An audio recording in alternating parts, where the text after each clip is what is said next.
The good thing about transitions, you can go from one cut to the next cut and it just looks good, just like this.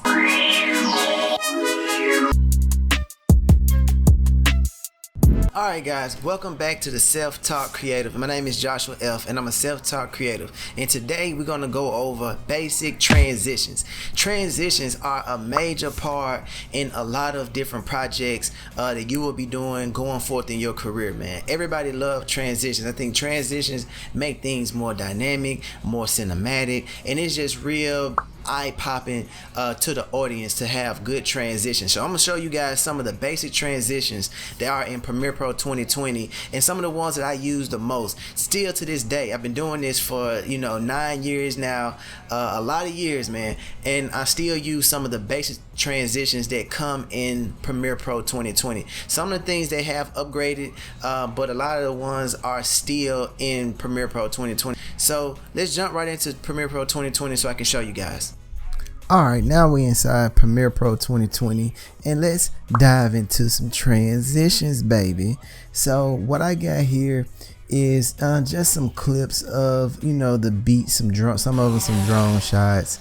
We got a cool surfer right here, just a pretty sunset, and then we have him shredding the waves, and I'm really jealous because I wish I could surf. I can't surf, I can't swim either, and I'm a Pisces, so it's crazy. I love the ocean, I love the beach. I mean, I could be on the beach all day, I'm a beach bum, but for some reason I just never got around to swimming, but that's another story. So alright guys, so with this we're gonna go into some transitions. I'm just gonna show you some of the basic transitions that come into Premiere Pro 2020 that most people use the most, and I want you guys to just go in, try some of these transitions out. Don't be scared, baby. If you don't like something, just make sure to undo.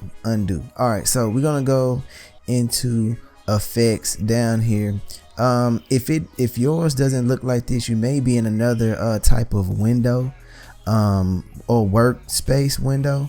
So if you go up here to window, workspace, I'm in the editing workspace. This is the default editing workspace, so make sure you click on editing workspace to follow along with your boy. Okay, let's get into it. Alright, so when you hit right here the arrow, it brings up you have effects right here, or you can just go to effects right here at the top. So don't hit effects, and then you want to go down to video transitions.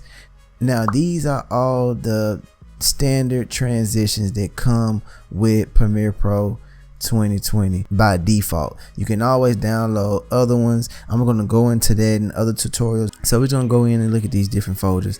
So this is the 3D motion folder right here. So you drop that down, you got cube, spin, flip over, so all you really have to do is just click on the transition itself, and then you just drag it over to where in between both the clips that you want to merge or give you that dynamic look.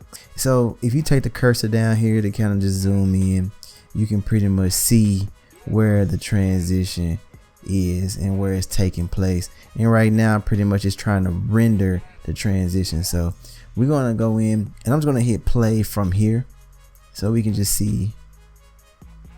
As you can see, it's just like a little little quick little cube transition type thing here, man. And there's different ways that you can kind of manipulate this transition.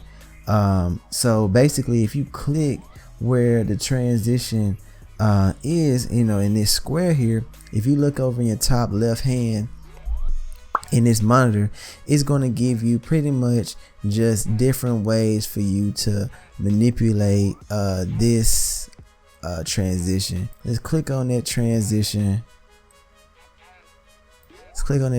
So up here it says A and B. So A is the start clip, B is the end clip. Easy peasy, right?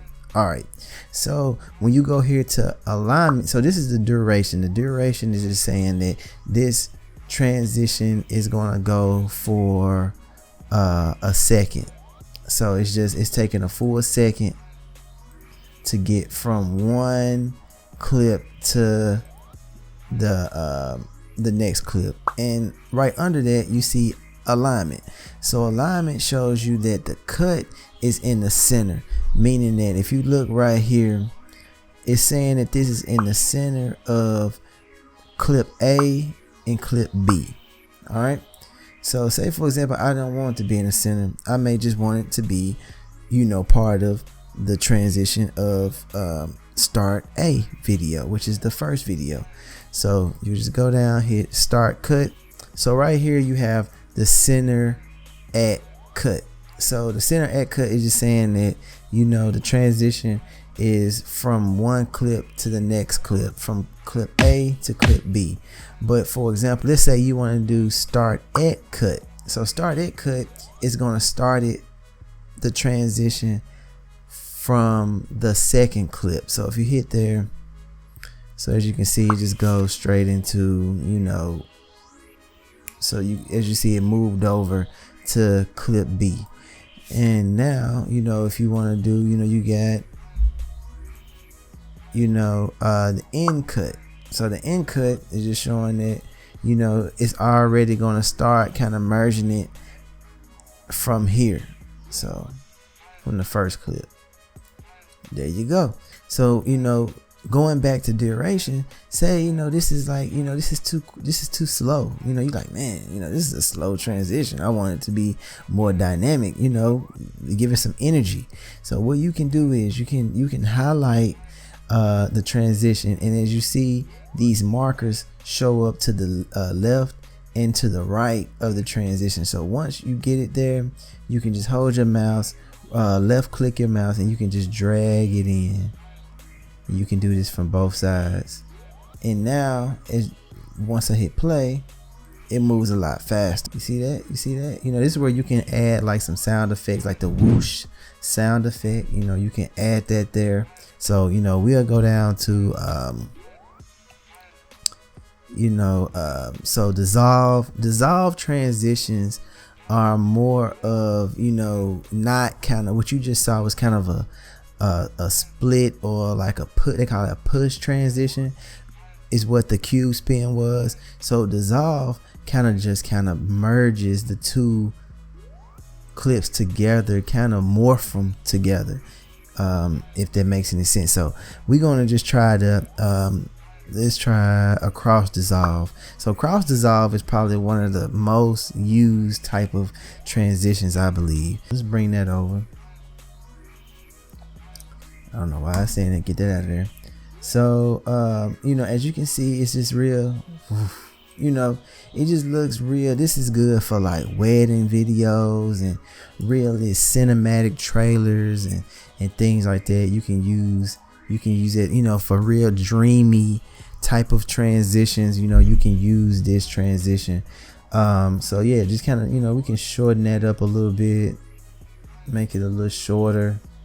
Hit play, and it's just, you know, it just looks good. You know, it's so many different ones in these different folders. You got zoom, you got, you know, all of these. So, you know, it's just, you know, it looks real good. You know, like if you look at this without transition, you know, it's still good footage. You know, it's still good footage. You see him there. You know, you can always add sound effects. You know, the ocean splashing, you can always add that, some music behind it too as well.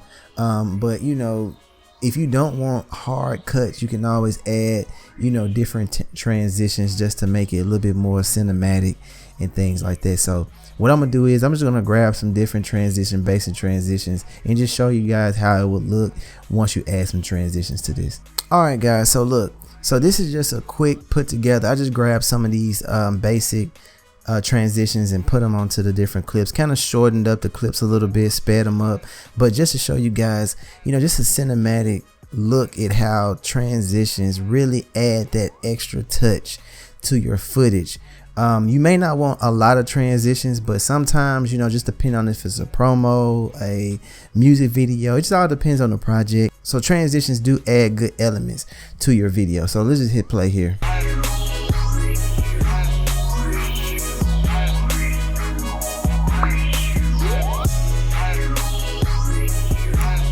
So there you have it, man. Look, transitions. Go in, play around.